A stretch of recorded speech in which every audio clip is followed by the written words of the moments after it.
आशा करती हूँ कि आप सभी अच्छे होंगे, अपने घर पर होंगे और स्वस्थ होंगे। हम पढ़ रहे थे आपके पाठ्य पुस्तक का पाठ संख्या 8 झांसी की रानी, जो कि लिखा है सुभद्रा कुमारी चौहान ने।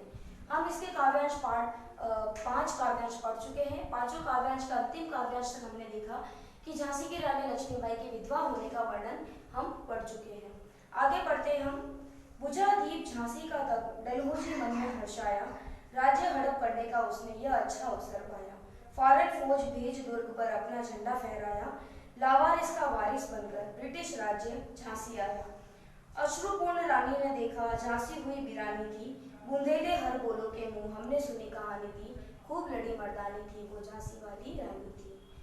बुझा दीप, दीपक बुझ चुका है। दीपक बुझना यानी राजा की मृत्यु होगी। राजा को दीपक से संबोधित किया है क्योंकि वो ही अपने पूरे घर का जो कह सकते हैं कि रोशनी के रूप में थे, उनको रोशनी के रूप में संबोधित किया गया, लेकिन अब वो दीपक ही बुझ चुका है यानी राजा की मृत्यु हो चुकी है। डलहौजी अंग्रेजी राज्य का प्रधान शासक गवर्नर जनरल कहा जाता है जिसे डलहौजी थे। वारिस यानी उत्तराधिकारी, अश्रुपूर्ण आंसुओं से भरी, बिरानी यानी कि पराई हो जाना। अब इसमें कवित्री ने बताया है कि अंग्रेज शासक डलहौजी द्वारा झांसी पर अधिकार करने किस प्रकार अधिकार कर लेते हैं, तो इसका वर्णन यहाँ पर किया गया है। झांसी के राजा ने संतान रही थी, मर जाने पर झांसी राज्य का कुल दीपक बुझ गया। सिंहासन खाली देख कुटिल अंग्रेज शासक डलहौजी मन ही मन प्रसन्न होने लगा। जो वहाँ का गवर्नर जनरल था वो बहुत ही प्रसन्न हो रहा था क्योंकि वहाँ के जो राजा है उनकी मृत्यु हो चुकी थी, तो अब वो आसानी से झांसी पर अपना अधिकार जमा सकता था। झांसी के राज्य पर अधिकार करने का उसे अवसर मिल गया था। उसने तुरंत अपनी सेना भेजकर झांसी के दुर्ग पर अंग्रेजी झंडा फहरा दिया। इस प्रकार बिना उत्तराधिकारी वाले झांसी के राज्य का उत्तराधिकारी बन अंग्रेजी राज्य ने झांसी पर अधिकार कर लिया। विधवा रानी लक्ष्मीबाई आंखों में आंसू भरे हुए झांसी को पराये अधिकार में जाते देख रही थी। अब वो विधवा रानी है, वो अंग्रेज सरकार के सामने कुछ भी नहीं कर पा रही थी। वो अपना जो राज्य है झांसी है उसे अंग्रेजों के हाथों देखते हुए देख ही रही थी कि मेरा राज्य छीन रहा है मुझसे। इस प्रकार से जो कवित्री है वो यह गाथा बुंदेलों और हर बोलो के मुख से सुनती है। आगे बढ़ते हैं। अनुनय विनय नहीं सुनती है विकट शासकों की माया, व्यापारी बन गया चाहता था जब यह भारत आया।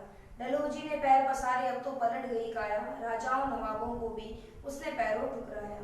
रानी दासी बनी यह दासी अब महारानी थी, बुंदेले हर बोलो के मुंह हमने सुनी कहानी थी, खूब लड़ी मर्दानी थी वो झांसी वाली रानी थी। कह रहे हैं अनुनय यानी नीति की बात, जो नीति है, जो विधान है, जो होके ही रहेगा उसे हम नीति कहते हैं, जो बना दिया गया है। विनय यानी प्रार्थना, विकट यानी उदंड और काया यानी कि शरीर। कह रहे हैं कवित्री कहती है, अब इसमें कवित्री ने बताया है कि अंग्रेजी शासक जो डलहौजी है कि देशी राज्यों को हड़पने की कुटिल नीति यहाँ पर बताई गई है। कवित्री कहती है कि निरंकुश शासक किसी भी नीति सम्मत बात या प्रार्थना नहीं सुनते हैं। निरंकुश जो शासक होते हैं, जो किसी न किसी प्रकार से दूसरे राज्यों पर अपना अंकुश लगा ही लेते हैं, अपना अधिकार जमा ही लेते हैं, वो नीति की बात नहीं किया करते हैं, वे किसी की नहीं सुनते हैं।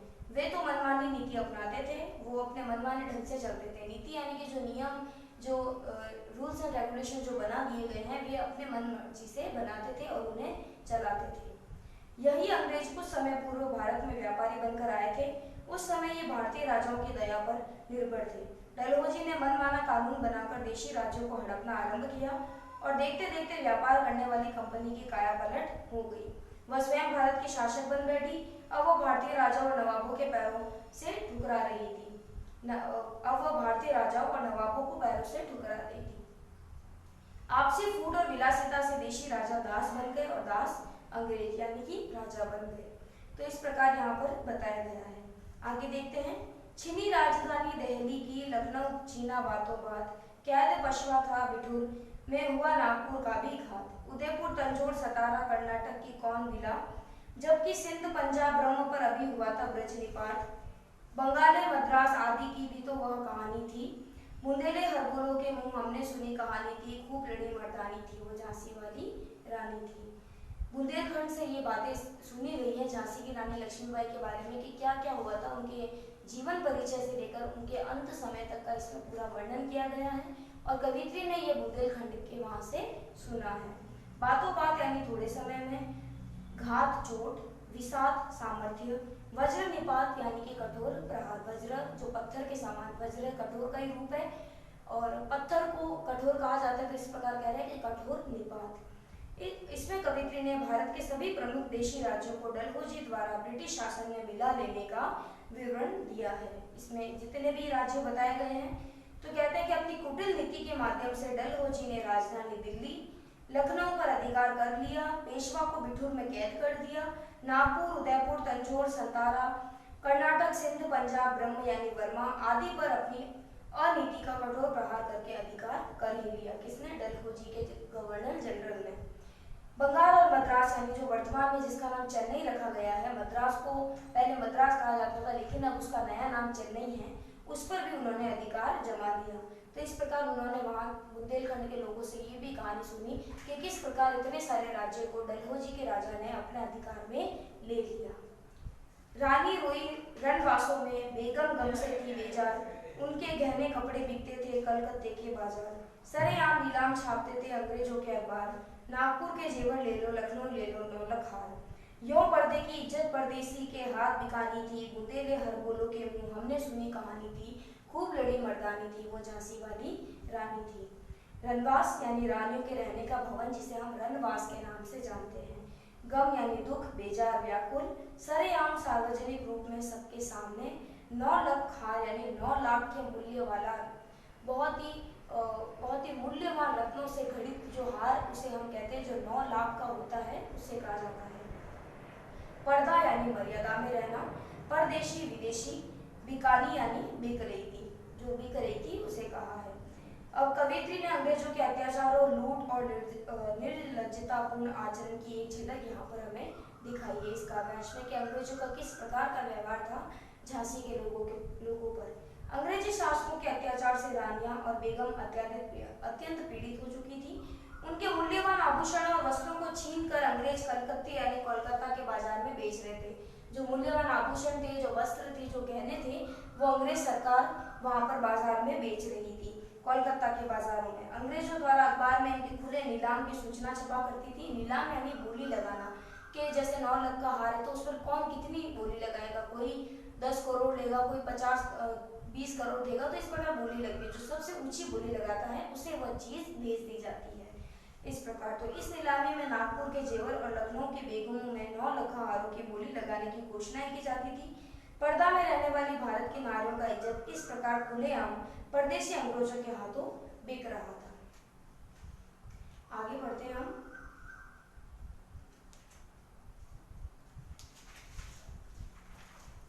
कुटियों में थी विषम वेदना, महलों में आहत अपमान, वीर सैनिकों के मन में था अपने पुरखों का अभिमान। नाना धुंधु पंथ पेशवा जुटा रहा था सब सामान, बहन छबीली में रण चंडी कर दिया प्रकट आह्वान। हुआ यज्ञ प्रारंभ हुने तो सुई ज्योति जगानी थी, बूंदेले हर बोलो के मुंह हमने सुनी कहानी थी, खूब लड़ी मर्दानी वह तो झांसी वाली रानी थी। कुटियों में, निर्धन जनता में, आहत यानी कि चोट खाया हुआ, आह्वान पुकार, यज्ञ स्वतंत्रता के लिए संघर्ष, सोई ज्योति यानी भुला हुआ स्वाभिमान। अब इसमें बता रहे हैं कि 1857 के प्रथम स्वतंत्रता संग्राम के पूर्व की सामाजिक परिस्थितियों का यहाँ पर दर्शन कराया गया है कि समाज की उस वक्त क्या परिस्थितियां थी 1857 की क्रांति के दौरान, वो यहाँ पर बताया है। अंग्रेजी सरकार के अत्याचारों और लूट से भारतीय समाज का निर्धन वर्ग यानी जो गरीब तबका है, जो गरीब वर्ग है, तथा राजा नवाब सभी दुखी और आक्रोशित थे। दुखी भी थे और उनके अंदर कूट कूट कर गुस्सा भी भरा हुआ था। झोपड़ियों में रहने वाला किसान, मजदूर, बेगार, लगान वसूली और बेरोजगारी से दुखी थे तथा राजा अपने अपमान की चोट से आक्रोशित थे। राजा का जिस प्रकार से अपमान किया जा रहा था, वे अंदर ही अंदर बहुत ही क्रोधित थे।